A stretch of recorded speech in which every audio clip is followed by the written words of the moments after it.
Robert! Yo, it's shaking AC!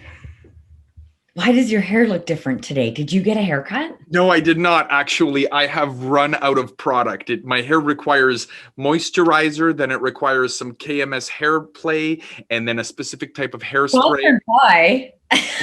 I know. And we're in lockdown right now, so my hair coach is inaccessible and I'm having a difficult time finding the product. So this is what my hair looks like when it's not tended to. You're like, I woke up like this. That's how I wake up every morning. So you're okay though? Yes, I am absolutely fine.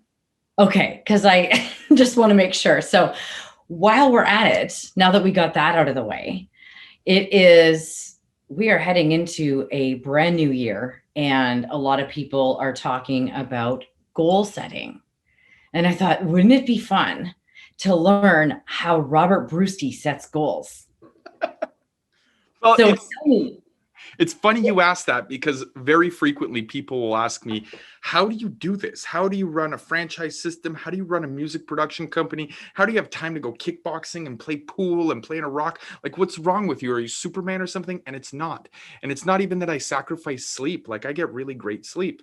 It has a lot to do with goal setting. So I'm happy you asked that. So do you want me to just get started or what? Yeah. One thing I want to throw in there, though, just for anybody that's watching, just to really get a little vulnerable here. I actually just recorded a podcast on this topic. So if anybody wants to hear my take on it, they can go there.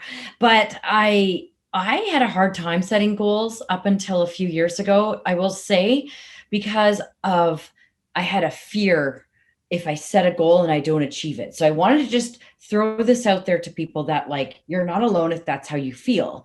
And sometimes, like, for me, it was like, I didn't know what was, do I go big and not hit it and then feel like I failed, or do I make it more achievable? And what do I make it be? And my way of getting over that was, actually, I had at the time hired a business coach because I was just floundering all over.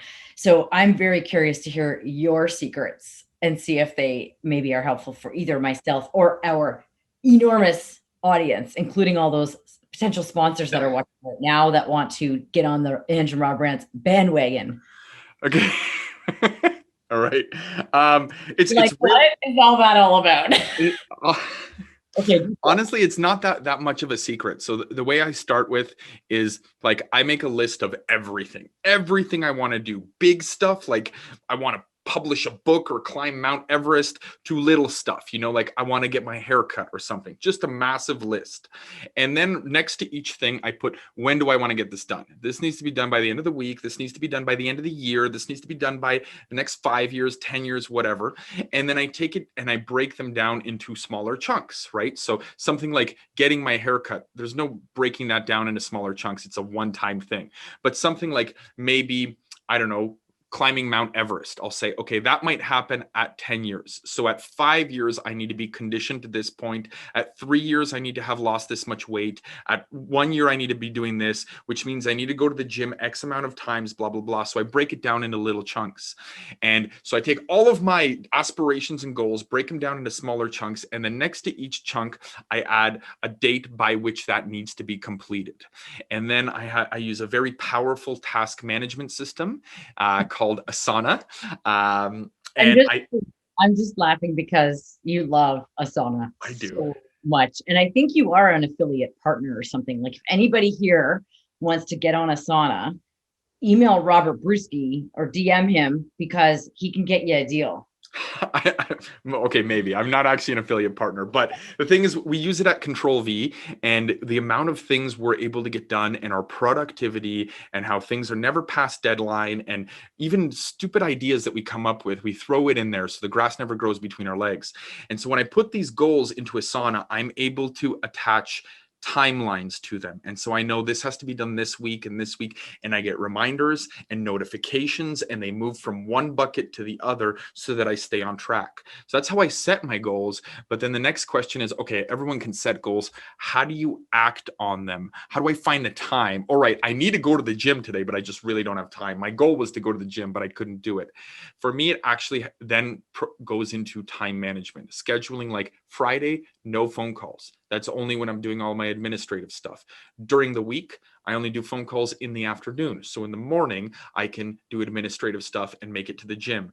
Emails get done in the evening. If I have personal things, I put them into my calendar. So if I have empty space, it's never empty. I book it out for times to achieve these goals so that I can achieve them by the date that's assigned to them. So it's really like clockwork. Everything is planned and scheduled and tasked and organized.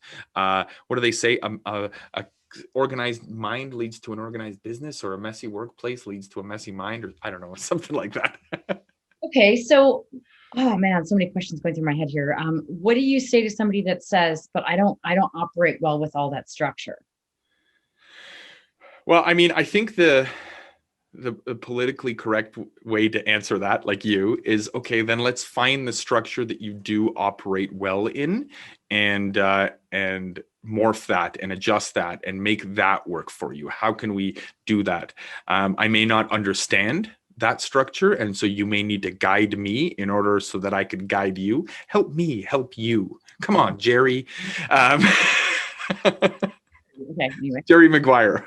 Anyways, but I mean, I still, like, I'm still a proponent of the fact that when you're goal setting and you're having calendars and people are dependent on you, you need some level of structure. Yeah, definitely some. One thing that you said that really resonates with me that I it sounds so simple, but it's so game changing, is the breaking down of the rules. That like getting it down to the steps. And even when you just said a minute ago about the haircut, like getting your hair cut, there is a step for that. And the step is booking the appointment. So like you could schedule for when am I going to book it? And then when am I going to actually go do it? Like it's just as much as you can, breaking it down is key. Yeah, like you raise a good point. Like one of my team members had a task. It was something like save all the legal documents to the drive, or something like that. And it was never done. And it was always overdue because they were waiting on one of 20 legal documents. And so it's sitting there and causing them anxiety, and it's overdue. I'm like, guys, break it down. Check off the subtasks that you've already completed, you know? Yeah. And then it makes you feel better. I remember when I had my first, had my son, my firstborn, and I remember feeling like I wasn't accomplishing things when I was at home with him. And I actually felt like I needed to make a list of things like shower. So I could say check mark done, because there's that good feeling when you check mark those subtasks, right? Yeah. My other question is, how often, like you said, okay, I take everything and I write it all down. So how often do you do that? Are you doing that like just once a year at the beginning of the year, or do you do like a check-in on that? So, I mean, from a business standpoint, we do a yearly meeting where we create our issues and our rocks and stuff like that. And then we review from Traction. Yeah.